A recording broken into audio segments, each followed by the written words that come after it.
আমাদের আসলে গুরুত্বপূর্ণ জায়গাগুলোতে বিগত 16 বছরে তো আমরা শোষিত হয়েছি। যেই জায়গায় আমাদের যাওয়ার আমাদের মিনিমাম আমরা ডিজার্ভ করতাম, আমরা সেই জায়গায় যেতে পারিনি। গিয়েছে কোটা, গোপালী কোটা, পরিবার কোটা, আত্মীয় স্বজন কোটা, তেলবাজি কোটা, লীগ কোটা, এরকম অসংখ্য কোটায় এই পুরো উত্তরবঙ্গ বলতে আমরা যা বুঝি, পুরো উত্তরবঙ্গকে শোষণ করা হয়েছে।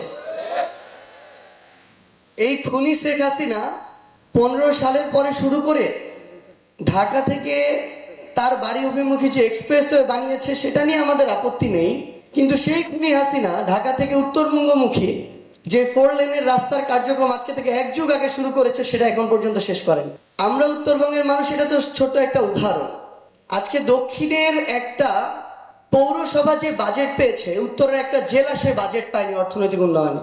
আজকে আপনার বিভিন্ন নামে একটা পরিবারের আত্মীয় স্বজন এবং এমনকি ওই পরিবারের শ্বশুর বাড়ির যত আত্মীয় স্বজন ছিল তাদের নামেও বাংলাদেশে অসংখ্য ইনস্টিটিউট হয়েছে।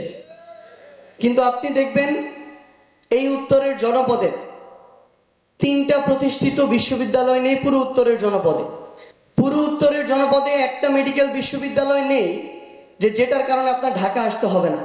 পুরো উত্তরের জনপদে এখন পর্যন্ত এরকম একটা ইকোনমিক জোন করা হয়নি যেই জোনগুলো আসলে ওই নির্দিষ্ট একটা জেলাকে কেন্দ্র করে হয়েছে।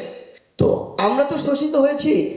এখানে যেমন কিছু সংকীর্ণ সীমাবদ্ধ চিন্তা ভাবনার খুনিদের দায় ছিল, আমরা আবার নিজেদের কিছু দায়কে এড়াতে পারি না।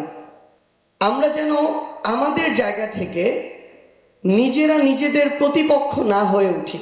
কোনো একটি নির্দিষ্ট জেলায় কোনো একজন, হোক আমলা হোক রাজনীতির গুরুত্বপূর্ণ ব্যক্তি, কোনো একটি উন্নয়নমূলক কর্মকাণ্ড নিয়ে আসছে, আমরা ভাবছি ও যদি নিয়ে আসে তাহলে তো সকল ক্রেডিট ওর হয়ে যাবে, হয় আমি আনবো না হয় কেউ আনতে পারবে না। এই চিন্তা ভাবনাগুলো যেন আমাদের মধ্যে কাজ না করে।